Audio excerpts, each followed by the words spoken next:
Hey, hey, hey, I'm Michelle. And I'm Greta. We are girlfriends who have always been seekers. We love learning, sharing, and most of all, we love having those soul-to-soul moments with our girlfriends. Our podcast is about spiritual connection and sisterhood. You are not alone. So grab your glass, get comfy, and join us as we make some noise, light up the room, and Get into it.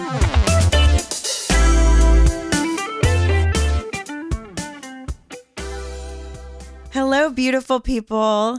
Thank you for joining us today. I got to say, I have been momming so hard today. Actually, the last couple days. But you know what? It feels good. It feels good to just be present and involved with my kiddos and in their journeys. And it got us thinking. We wanted to tell a little bit more about ourselves and our journey and our life transitions. I'm watching my kids go through this pivotal moment in their life where so many things are happening and life can go in so many different directions. And it really makes us think about, look at all the directions our lives have gone. And it's fascinating to think, if I put myself back in, our kids, the ages they are now, I could have never guessed that I would have ended up here in this place in life. I mean, even if I go back 10 years ago, I wouldn't have probably realized that this is the direction I was headed. But today we're going to learn more about Michelle and her journey and get to know her life transitions and how it brought her to this place today. Thank you. So super excited to talk about all of this, but I do want to start with a quote from Elizabeth Lesser. I just love her. She has written so many amazing books and has a wellness center with so many great workshops. So I just feel like I'm always learning so much from her. But this one quote in particular really resonated with me, and I felt like it was perfect to just sort of kick things off today. The great loneliness, like the loneliness a caterpillar endures when she wraps herself in a silky shroud and begins the long transformation from chrysalis to butterfly. It seems we too must go through such a time when life as we have known it is over, when being a caterpillar feels somehow false, and yet we don't know who we are supposed to become. All we know is that something bigger is calling us to change. And though we must make the journey alone, and even if suffering is our only companion, soon enough, we will become a butterfly. Soon enough, we will taste the rapture of being alive. Oh, that gives me chills. That's so good. So good. And I just felt like this quote really spoke to what I want to talk about today when it comes to different life transitions. And of course, throughout our lives, there are so many. And it was a little bit challenging to narrow it down because we'd be talking for days and days and days. But I kind of grouped it into three main transitions that I've gone through in my life that I felt I wanted to share. So the first major transition I think I went through that really helped me to evolve, and part of that was because of the age I was when this transition happened. I got married and bought a home when I turned 20 years old. So that was the first time I ever left my home. I was living with my parents and my siblings during this time. So to go from this family structured environment and being an eldest sibling to now having my own space, making my own decisions, doing what I wanted to do in life was a big transition. In many ways, I had to be financially independent. I was also learning how to live with somebody else that wasn't my family. So this other grown being, which was my husband, and what that looked like. And then, of course, being committed in a relationship, being married, so much comes with all of that. So when I reflect on that time, I think about some losses and some gains. And one of the things I feel I lost during those years of my 20s, although they were very fun and I did a lot of cool things, but I felt like it was sort of ego driven and everything was about accomplishments. So my focus during that time was, I need to get a really good job.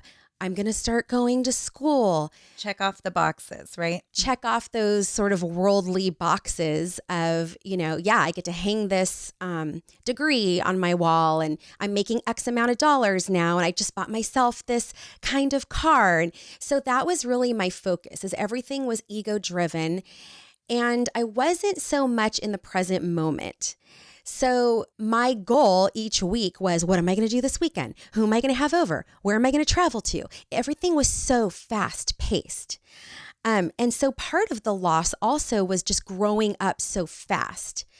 I, from a very young age, wanted to be a grown up. I wanted to be out on my own. And so I was always in this sort of fast forward motion.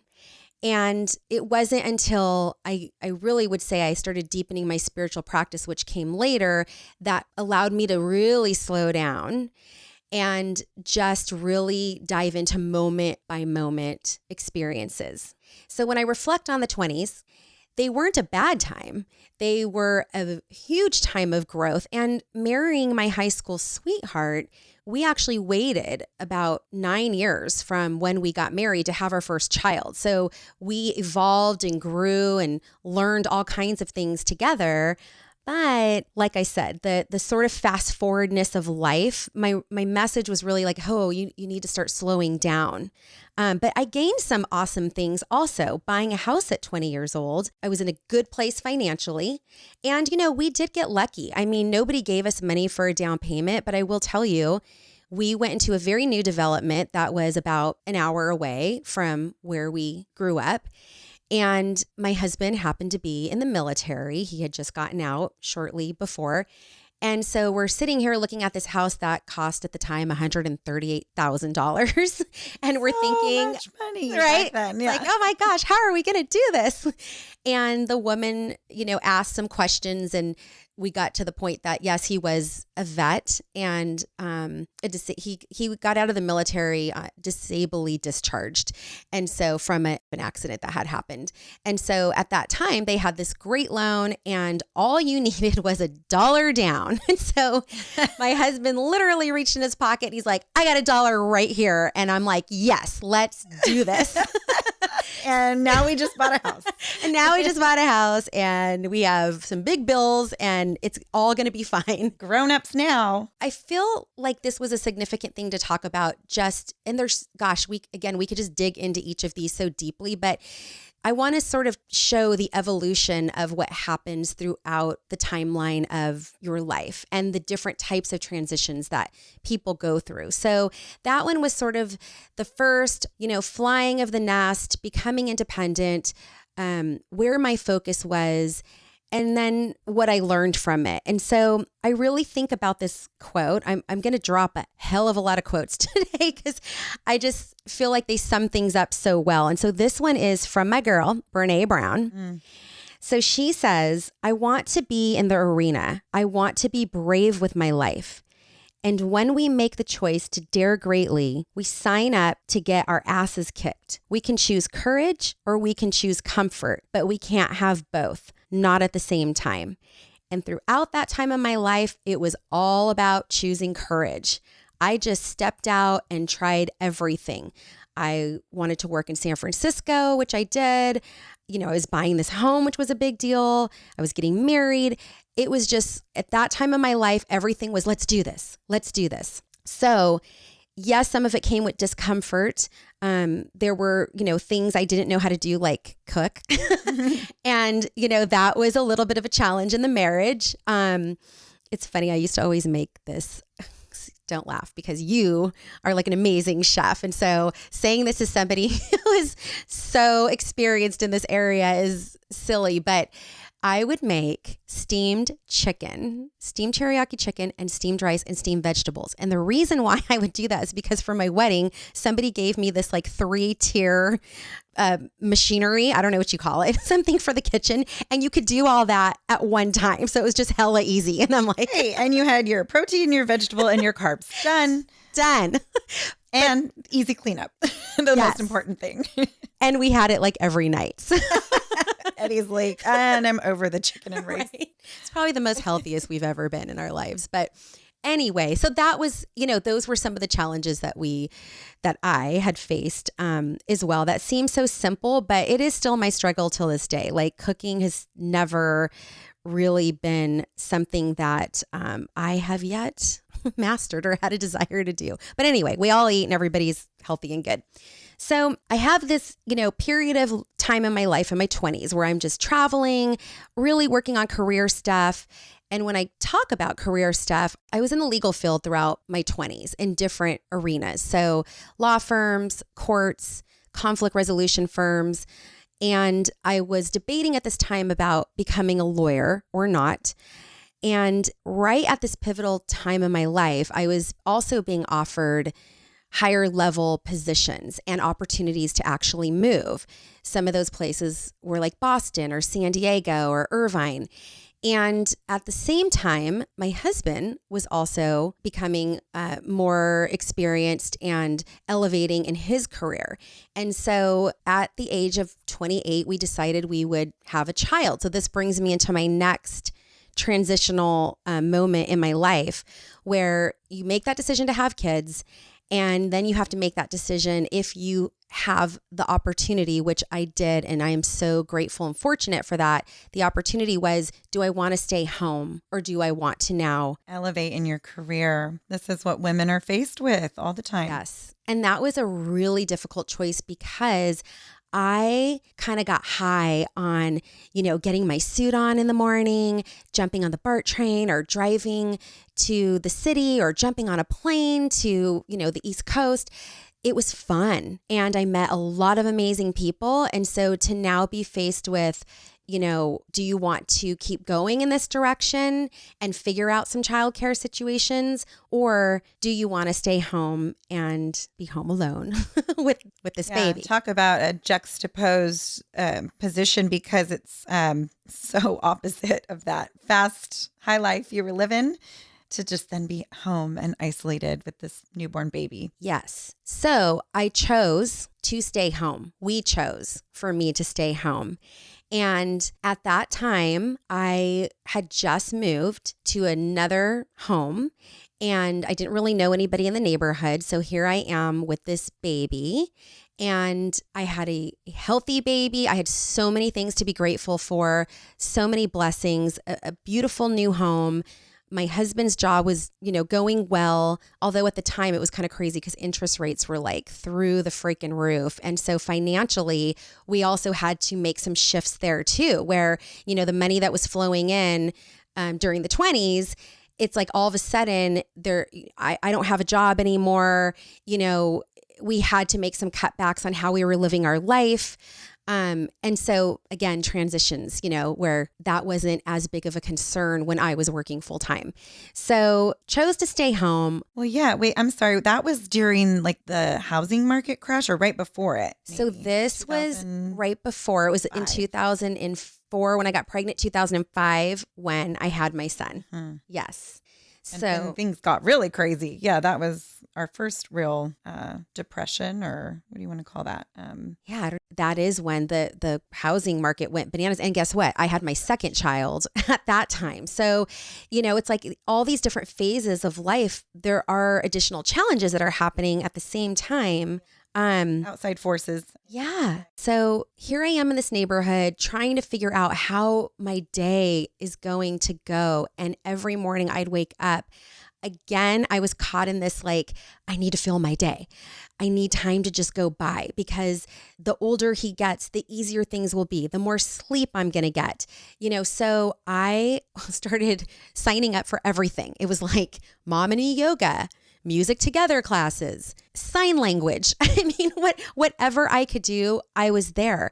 But again, another sort of message that was very clear now as I reflect back was I was missing out on the present moment. And everything was about kind of the next phase. And even though the shift wasn't so much in like the accolades and the accomplishments, it was more just like getting through that day. It was sort of like working, trying to beat the clock is what was happening.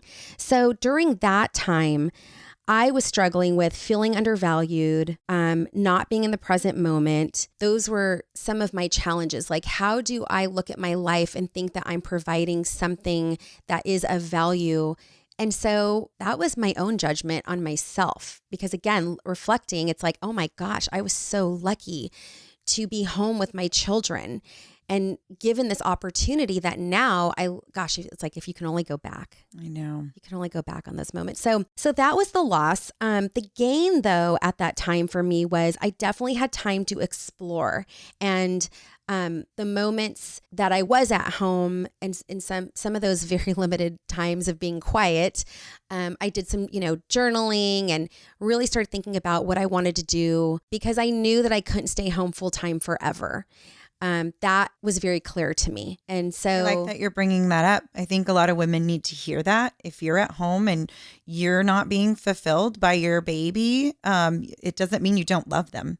It's just, we're not all meant to be on that path. So right. No guilt there. No guilt. It was a struggle for a moment. And then I got to the point where I realized to be a happy mom and to be more present in my kids' lives, I also needed to be filled up. And I'm a worker. I am just somebody who really enjoys interacting with people. I like learning. All those things were very clear to me while I was staying at home and feeling very unfulfilled. So during that time, I made some decisions to go to school and pick up some new trades. And so I reflect on that, and that was my gain, I guess, is having that time, because I didn't have the full-time job that I needed to get to. And I also got very blessed and lucky because somewhere in that time, so I ended up having 3 children, which is also kind of funny, because my friends who saw my struggle with all of this really thought like, okay, one and done. And I guess maybe it's because I had 2 other siblings. And so in my, mind, it was like, no, 3 is how we're going to be complete. But I will say with each kid, I did do something different to fulfill myself. So with my son, I went and became yoga certified. With my daughter, I became a massage therapist. With my other daughter, I became an esthetician. So I took those opportunities to try to balance my life out. And I had the best of both worlds at that time, because I had a very fluid schedule, so I can work when I wanted. I hired a nanny at one point if my mom or my brother wasn't helping with babysitting. And I was able to get that intellectual stimulation and also that interaction that I so craved that didn't focus on just children. Exactly. I was going to say how insightful that you knew that you needed to do something that just belonged to you, that was all yours. I think so many times women throw everything into this baby and they lose themselves. So that was really great that you were in tune with yourself enough. And what a different trajectory like that took. You were in this like corporate world to now you're yoga certified and in this whole holistic world. So that's fascinating too. Like you definitely took a huge turn in your career path. Yes. So that was a big transition, going from sort of deadlines and the hustle and bustle and this professional atmosphere to now showing up at work with no shoes on, and really starting to be mindful about, the food that we were eating and just how we were living our lives. So I have a quote to go along with sort of this time in my life. And this one is by Eckhart Tolle. And so he says, as soon as you honor the present moment, all unhappiness and struggles dissolve, and life begins to flow with joy and ease. When you act out the present moment awareness, whatever you do becomes imbued with a sense of quality, care, and love, even the most simple action. And I really wish I had that quote back in, the early 2000s, because I think the way I lived my day-to-day life would have looked a little bit different. And there would have been a different level of appreciation during that time. So fortunate I have this now. And fortunately, right? Some people never find that. So yes. And fortunately, the kids are still in my home where every day I wake up is a new day and I can choose to do something different. So that was a big transitional shift. So fast forward a couple years later, now having 3 children, and my husband's career continues to grow and evolve, and he has an opportunity to move us all to Southern California. And that was exciting and scary. I resisted it a little bit in the beginning, just because I'd be leaving so much support with 3 little children. But, the other part of me that's very inquisitive and likes to wander and just kind of be in new environments, that was piqued. And I thought, okay, if we can do this, maybe we commit to 2 years and see what happens, see where life takes us. So we decided we were going to go ahead and move. And in the midst of all this, we had a very tragic situation happen in our family where my brother was killed in a work accident. And that situation that happened just completely changed so much in our lives in so many ways. So you had already decided to move, but you hadn't moved yet. Your husband had already started transitioning to working down there. Correct. So you were up here alone with your kids, and then you get this news. Yes. And I, at that time, I also had a business of my own. And the plan was that I would fly home every month and work on some clients, visit family, and I would just do this until we came back and then continue on my business. So the day he died, I was actually working and came home to receive this news that he had been killed. And literally in that moment, just the walls started to close in, and I really just didn't even, it was like I became this witness to my own life. It was literally like I had moved out of my own body and I was just watching myself and everything else that was going on around me happen, like I was not even connected to it. It was trauma. Very, very traumatic. Yeah. The way that he died, somebody had dropped a cement wall on him. So of course we were left with so many questions as to, how did this happen? Why did it happen? Did he suffer? Procedures weren't in place, and absolutely, just all these things that we had no answers to.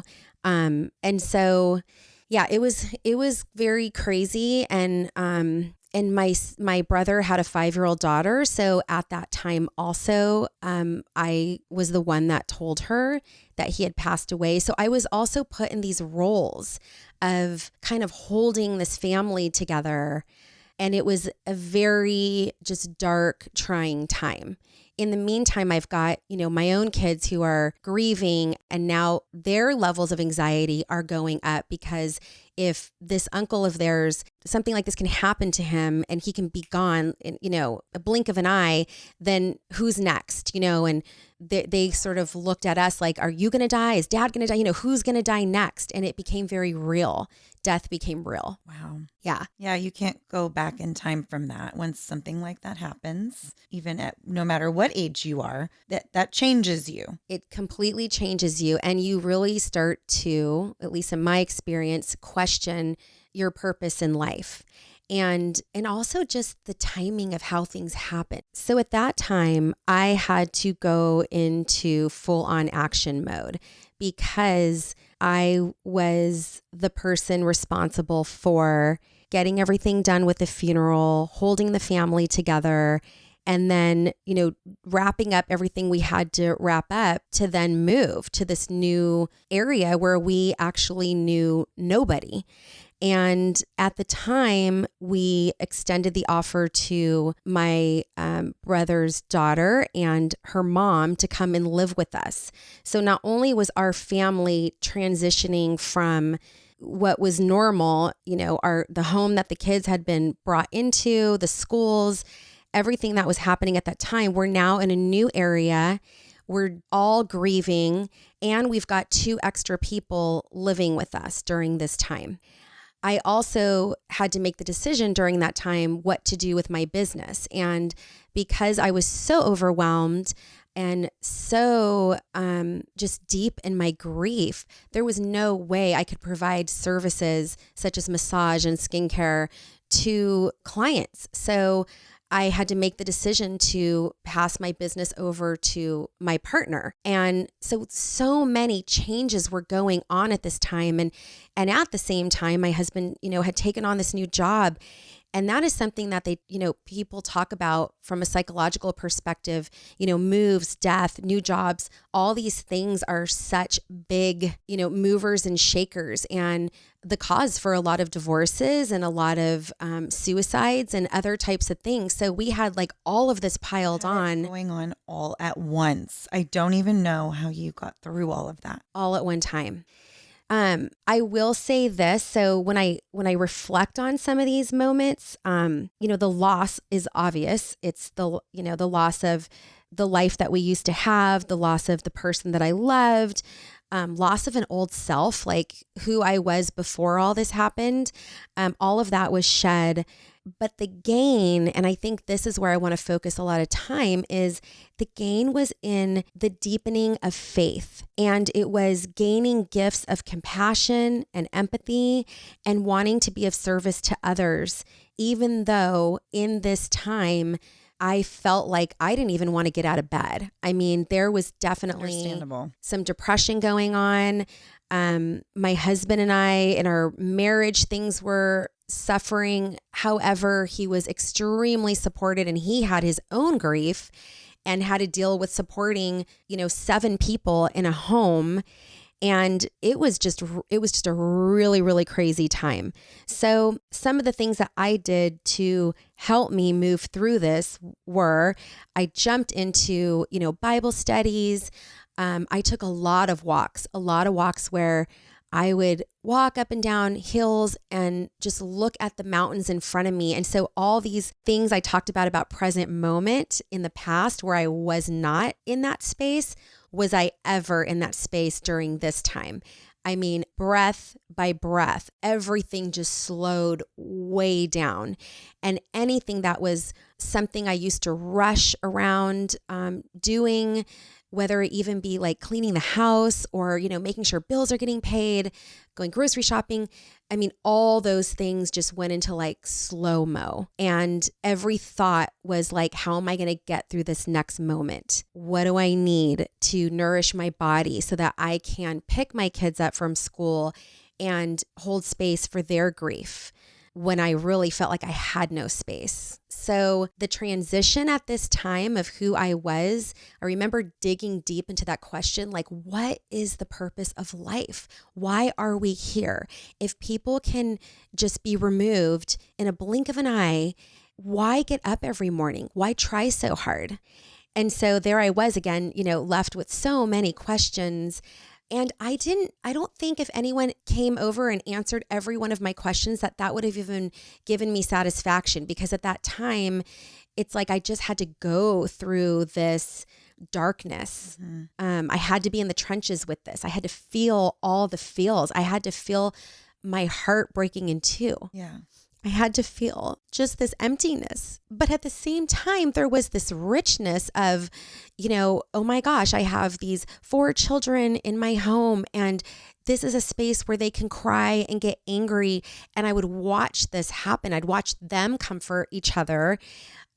So I was also filled with this, it was almost a little bit of confusion, like, gosh, this hurts so bad. And I feel so lost and I feel so empty. But then there's also this other part of, this legacy also that my brother left with his child, and what he meant to all of these kids and how they were processing grief. And I'd watch this dynamic, and that was so rich.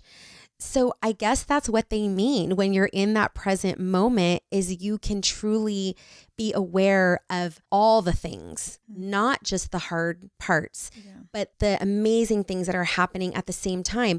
And it's like, that's what makes life. Life is the not great moments, and it all has to be together. It's all together. And I also realized at that time that, to feel this deep level of sadness gives you a different perspective on all the goodness, because when you don't know what it feels like to feel, that the dark, you don't know how bright the light is. Wow, that's beautiful. And that was so, like, the lessons, that I learned during that time were so powerful. And the people that came into my life, I can't even ever tell this story without talking about just the people that reached out, the friendships that were made when I was not looking for friends. I was very closed off to relationships. I went to the Bible studies and I wanted to know about God's word and why we're here. I wanted to dig into all that, but I didn't care so much about opening up to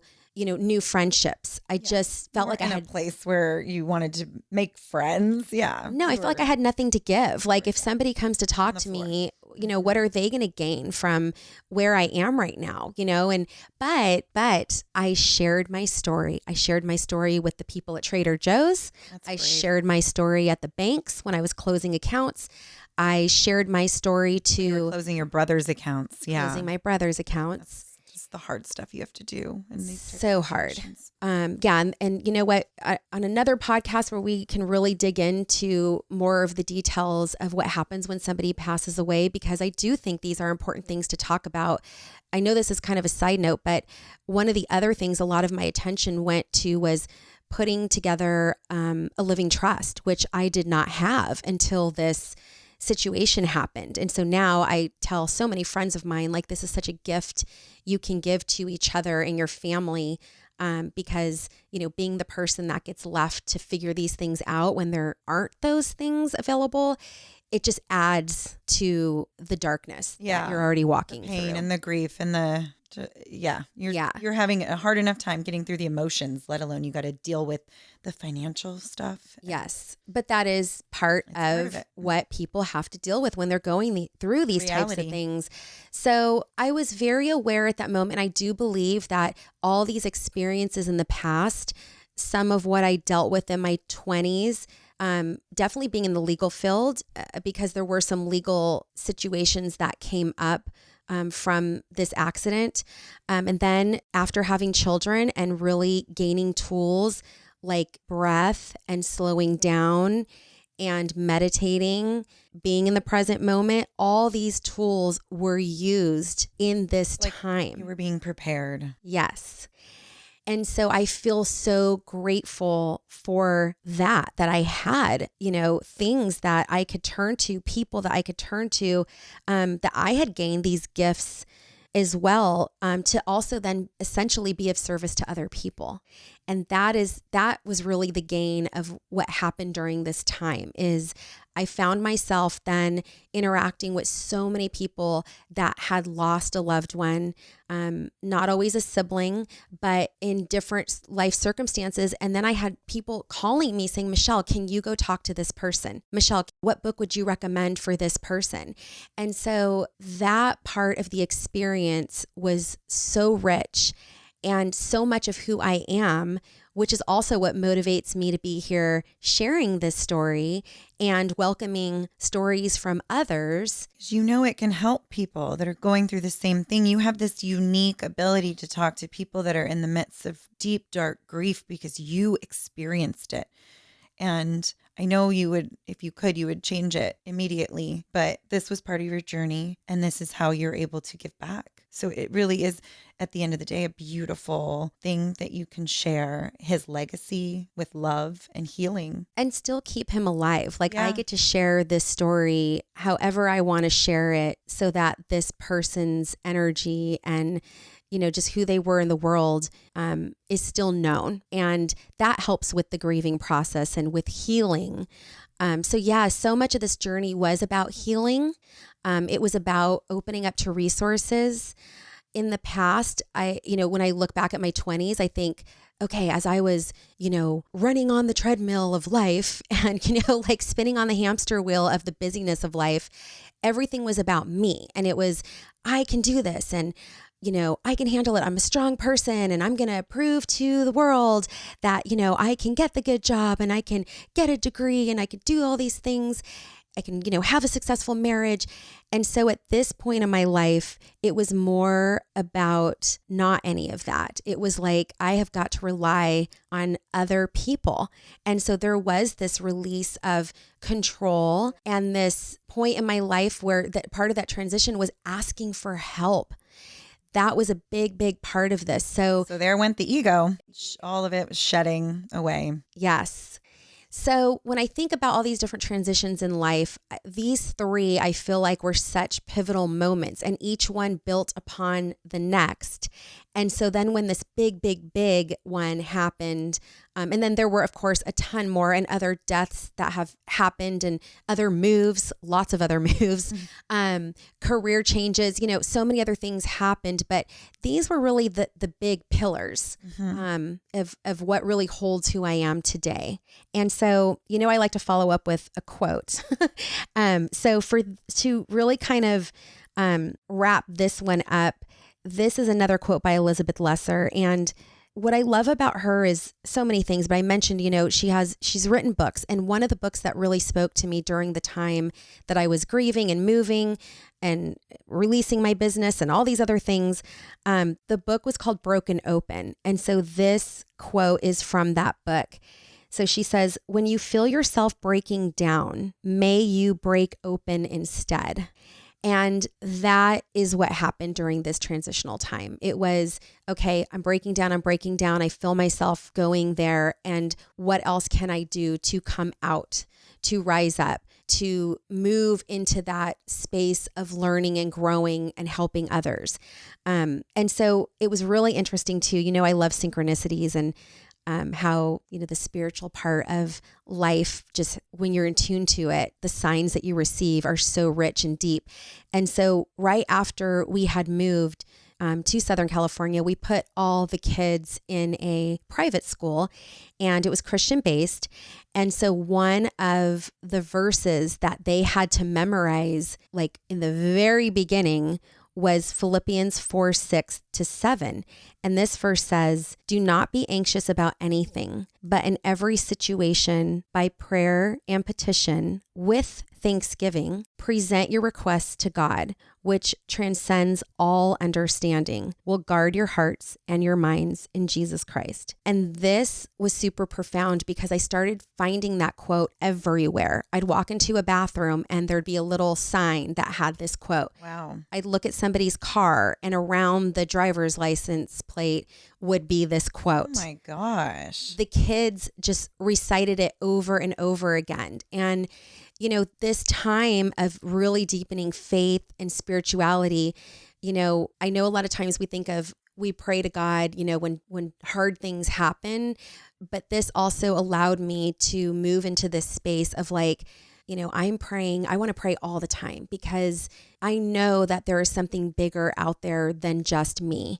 And at that time, I chose Christianity to deep dive into because it did provide me some support that I really needed at that time. And the people that were coming into my life just all happened to be these Christian people who had also gone through their own hard times in life, and God showed up for them. And so they shared their stories as I'm sharing my story, and we just connected on this deep level. And so then these synchronicities were just happening in life.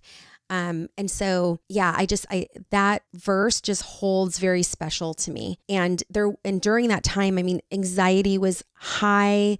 We were trying to figure out, like, how do you find the joy? How do you find the happiness when you're hurting so deeply? And really it's beyond our understanding.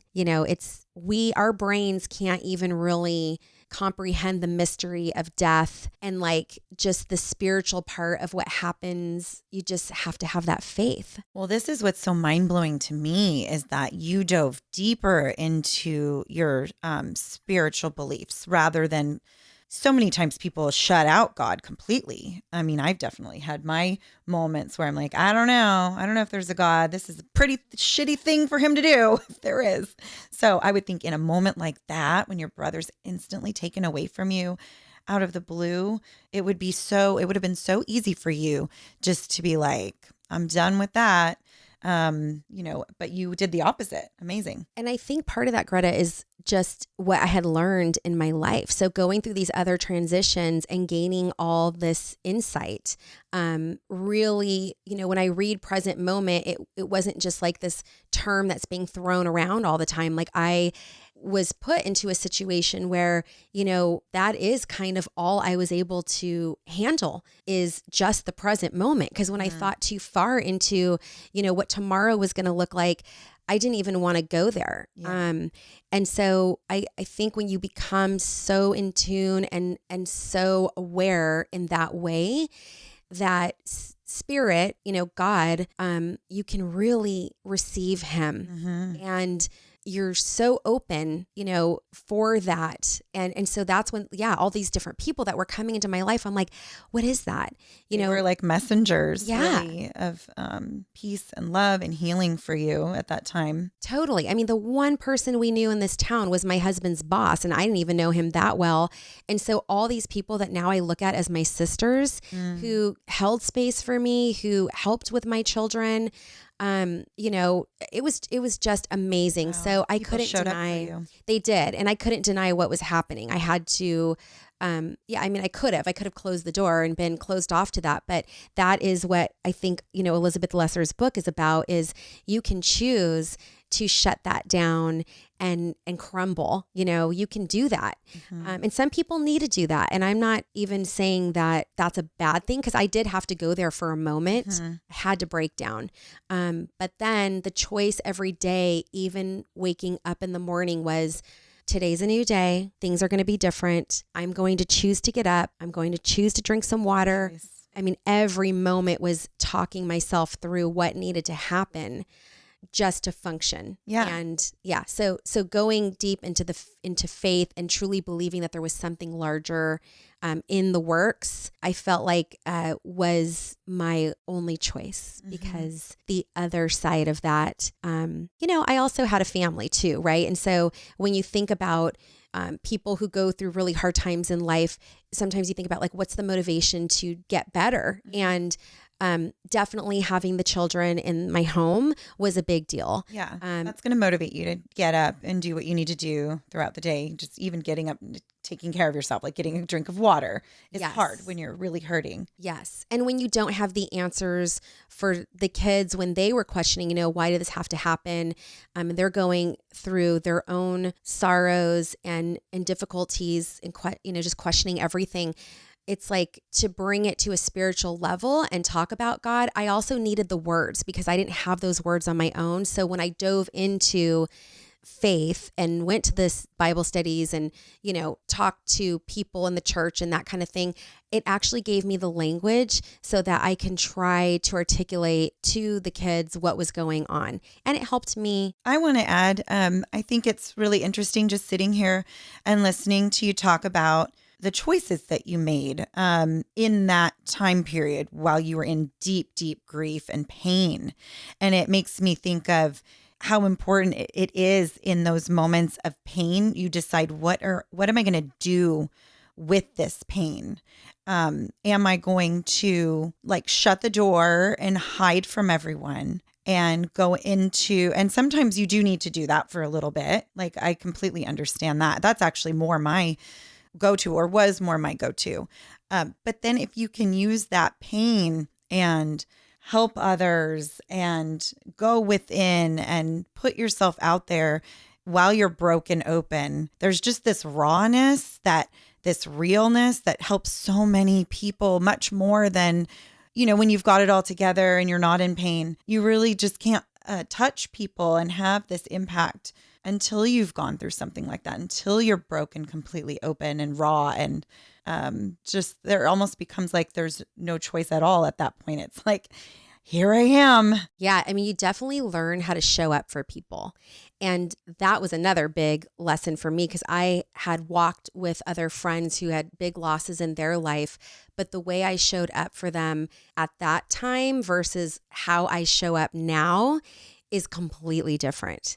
And, you mentioned something earlier, like you don't want these things to happen, and I always say, like, nobody wants to be part of this club. This is not the fun club. No, people don't even want to think about the possibility that anything can, no one, we don't, I mean, you don't talk about these things and you just. Right. We're choose to still not. in a place in life where, death is still sort of like this negative, dark, scary thing that happens. And I'm not saying that it's not any of that, but just how you can show up for the person who is grieving. And it doesn't just have to be a loss of a person. It can be a loss of a job or, whatever transition that person is going through in their life. We all grieve something at some point in time in our lives.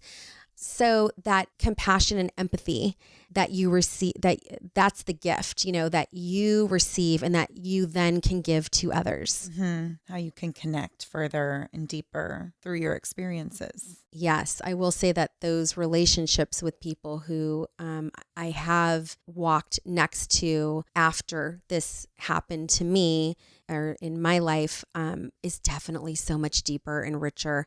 And even when I share the story with people and the emotion, it's been almost 10 years and that emotion still lives kind of right there on the surface. Yeah. And there are some days where, I can talk about these things and it's just like, you're just telling somebody else a story or you're just sharing, but it doesn't hit you as deep. And then there are days where you just feel the heaviness of that emotion and that trauma gets re-triggered. Yeah, it never goes away. You're never totally healed, and the grief is, I don't even know how to say it. It's more than a long process. It stays with you, and it's just, what do you do with it?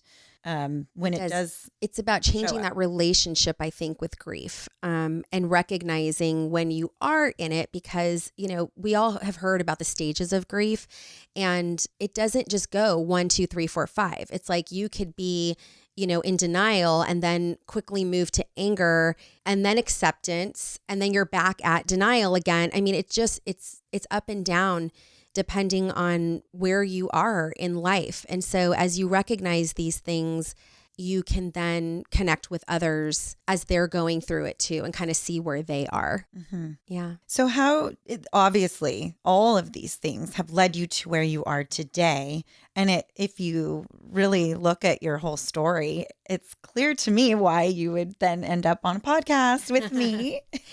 Yes. And feel the deep desire to share stories and share life's, mysteries and journeys and struggles and victories. So yeah. And so going back to the very first quote that I talked about, this butterfly, like coming out of this cocoon, it's interesting because before my brother passed away, I actually had gotten this tattoo and it had 3 lotus flowers. And in my mind, I was like, this is a representation for each of my kids. And I always loved the meaning of the lotus flower, just this closed up flower that comes out of the muddy waters and opens up as the light shines in, which also represents just this kind of spiritual awakening. I have never heard it put like that. Is really beautiful. Wow. Always touched my heart so deeply whenever I read about the lotus flower. So I had gotten this tattoo with these 3 flowers, and I felt like it needed something else. So I added a butterfly, and it was really kind of cool because my kids, we'd go swimming and they'd always, we're part of the lotus flowers. And my niece, when she lived with us, was like, well, what about me? And I'm like, no, you're the butterfly.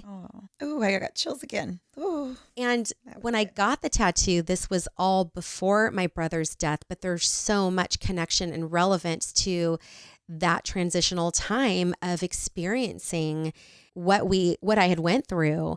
And like this spiritual awakening that happened. Mm-hmm. So it's interesting how sometimes coming out of the muck, into the sun and the light and all the beauty that the world has to offer to you still, even though you've gone through this horrible, horrible loss. And that flower naturally sometimes, when it gets dark, it just comes right back down into the mud. And so I feel like, throughout our lives, we can have so many moments of having spiritual awakenings. Rising up. Yeah. Rising up out of that muck, that muddiness. And so, we don't always know, right? Like why things happen. And sometimes there are no specific answers, but definitely all these experiences we have in life shape who we are today. And yes, so being on this podcast, I feel like you and I have so much to share, even in our own lives and our own stories. But yet we also love hearing other women's stories and experiences. And some of them are similar to what we've experienced, and some of them are completely different. And that, I think, is the beauty of talking and being in communion with each other, having the space to share those things that weigh heavy on our heart and that are hard to talk about, but being in this arena where we can provide, that comfort for each other and be each other's cheerleaders, or even just sitting with someone when they need to shed some tears and not trying to fix their problem, but just letting them feel like, hey, it is okay that you are sitting here and you're feeling right now. You should be feeling right now. The more we stuff those things down, they manifest in disease and discomfort and other things in our bodies. So all of that, all of this pulls from, my massage experience and yoga and, Yeah, you were being prepared. All this stuff of the past. So I am here sharing my story because I want to hold space for other women to do the same. That's beautiful. Thank you for tuning in to today's episode. If you liked what you heard and we're your girls, please share and add a review on iTunes so we can continue to grow our circle. You can also find us on Instagram and TikTok at That's My Girl Podcast.